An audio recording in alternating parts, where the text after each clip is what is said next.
Hello. Today I'm going to go over how to make pixel art for your game in Godot. It doesn't have to be Godot, but hopefully it is. Let's go. There's a lot of different softwares you can use, but the one that I'm going to be showing today is Aseprite. That's the one that I feel a lot of people recommend, a lot of people are using, and I personally liked it when I tried it. I'll be going over the basic setup, there's not a lot, and how to navigate your way around a drawing once you get started.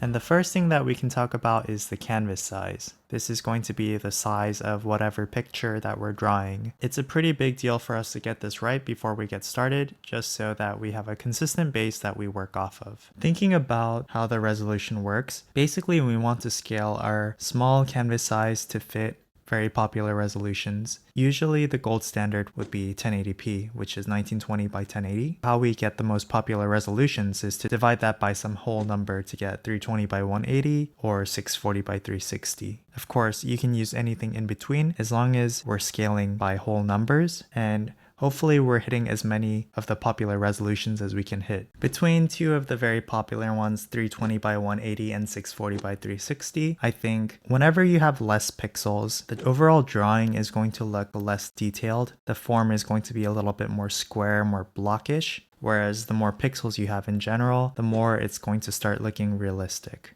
And so it's always going to be a little trade-off between how many pixels you want. How much detail do you want to add? If you want something a little bit simpler, something easier to get started with, maybe 320 by 180 is what you want to do. And now that you have your canvas size selected, you can open up the new file and hit this button right here to bring up all the palettes. This is the one that Aseprite has just out of the box, and you can use a lot of these different ones to just experiment with. Maybe you can find some online as well, or create your own.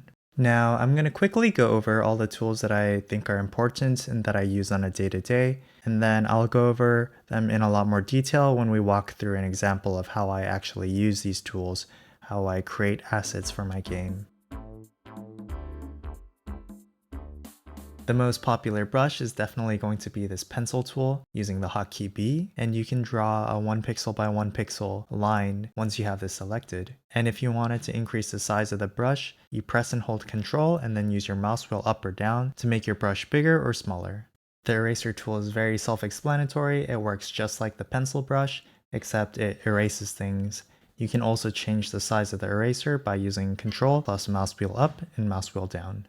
The eyedropper tool is a very useful tool to pick out colors that you have and darken or lighten the colors by hitting this foreground color button and then shifting either the saturation or the value. The paint bucket tool is super useful for filling in empty spaces, filling in closed sections, closed regions as well, very quickly. This line tool works just like the pencil brush. You can use Ctrl plus your mouse wheel up and down to increase the thickness of the line, and then you can draw straight lines, angled lines very easily. The rectangle tool or the shape tools all can be used whenever you want to draw a simple rectangle or a perfect circle. This will be very useful so that you don't have to go count pixel by pixel. And lastly, I also like to use edit, insert text, and using this you can fill in the font information, the font size, and then you can write out something using the pixel fonts that Aseprite has. Alright, so here I am with Aseprite opened up. I'm going to create a new file, file new, and then I'm going to fill it in with the canvas size that I chose, which is going to be 320 by 180 for me. And the first thing I'm going to do is I'm going to change my palette, and I'm just going to look through real quick, see if anything's calling out to me. Maybe I'll go for, I don't know if this is something I might have added actually, Resurrect 64. Let me choose this one. I'm going to press B, which is going to be our brush tool, right? Our pencil tool. And I'm going to Control and then increase the scroll wheel so that my brush is super big. And you're going to see at the top left right here, it shows how many pixels wide it is, 40 pixels. I'm just going to color this like right here. Something like this, right? So I'm gonna double click this layer and then call this maybe like foreground or something. And I'm gonna start making a little environment. Let's create a background as well. So right here, I'm gonna right click I'm going to do new layer, and it's going to create a layer on top of it. So this one, I'm going to double click as well, and then I'm going to do maybe something like background. So now in the background, I'm going to maybe use this color right here, and I'm going to press G, which is also the paint bucket tool, and then I'm just going to fill this in. And you're going to notice the entire screen goes orange, and this is because it's the way it's ordering. The foreground is being rendered underneath the background, so I'm just going to bring this up. Now say I want this to be a grassy area plus a blue sky, then we have to change the colors. I'm going to use maybe this color right here. I'm going to select it in the palette. I'm going to press G, the paint bucket tool, and I want to go to where I'm going to actually do my work. This is going to be in the foreground. But say I didn't know how to do that, right? So Control Z, and say I'm like working in the background and I'm like, whoops, I accidentally changed the sky green. So it's fine. You just Control Z to undo. And then if you Control click when you have a brush tool. So right now I have this paint bucket tool, which also works. But if you're working with a pencil, if you Control and click down on what you want to work on, then it'll change the layer. It changed the layer from background to foreground. So now I'm going to hit G to use my paint bucket and then select this. So I know that I want to make the sky bluish. I know this is the layer that I want to work on, so I'm going to select background. And then this time I'm going to show you something different. We could use the paint bucket tool and we can change the sky to blue. But this time I'm going to use the eyedropper tool and I'm going to select this color. And next I'm going to go to edit. I'm going to go down to adjustments to effects, and it's actually above it, replace color. Because you selected the color with the eyedropper tool, you can now change it to whatever you want right here. So it's from this color to this transparent color, which is why this background is now transparent. I'm going to click this and drag. I'm just going to hit this color so that we can see exactly what the base color is. And then I'm going to go over here, HSV, and I'm going to start just messing around with it. You know, maybe like this, maybe like this. Oh, that looks pretty good. Maybe it doesn't look so good. And if it isn't something that's in your palette, maybe you can just click and drag from here all the way over to a color that's actually in your palette. So maybe like this, I think.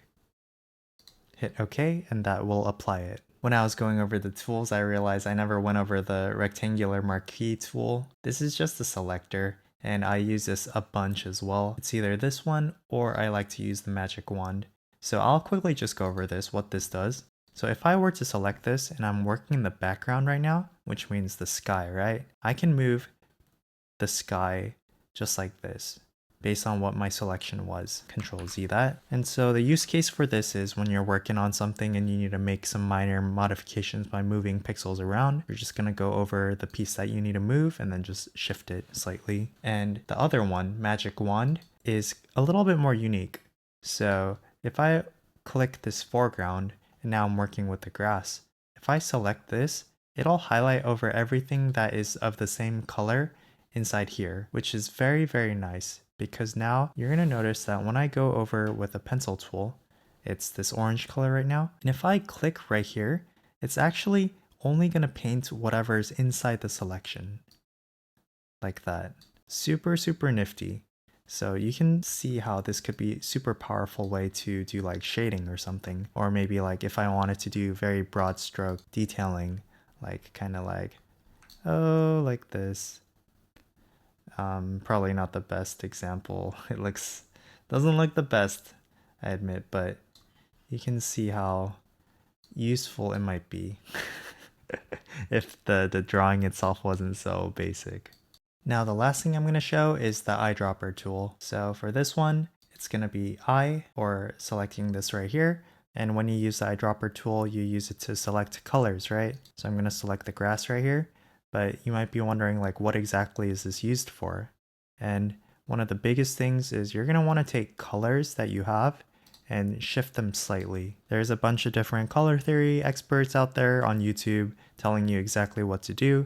You're going to make minor adjustments in either the H, which is the hue, the saturation, which is the S, or the value, which is V. So value changes it from black to white. Saturation goes from super saturated to not so much. In this case, I want to go from a light to a medium green to like a darker green. So I'm going to click this and I'm going to drop the value down. I'm going to increase the saturation slightly and I'll keep the hue the same. Using what we learned before with the magic wand tool, I'm just going to select this right here and you're going to notice that it's going to select everything that is of this color. And I'm double checking to make sure I'm working in the right layer. And if you don't want to select these bits right here, you want to turn on contiguous. What contiguous does is it only grabs the colors that are next to each other. So checking this interaction out, it'll not select these pixels right here. And now I'm going to use my pencil tool, something like this. I'm going to use control plus scroll wheel up. And now I'm just going to color it like this. I'm going to hit escape to remove that selection. And now I've got my grass. Yo, I thought I was recording footage on me completing this up, but I didn't. Oh, brother. So anyways, you guys get to see the final work.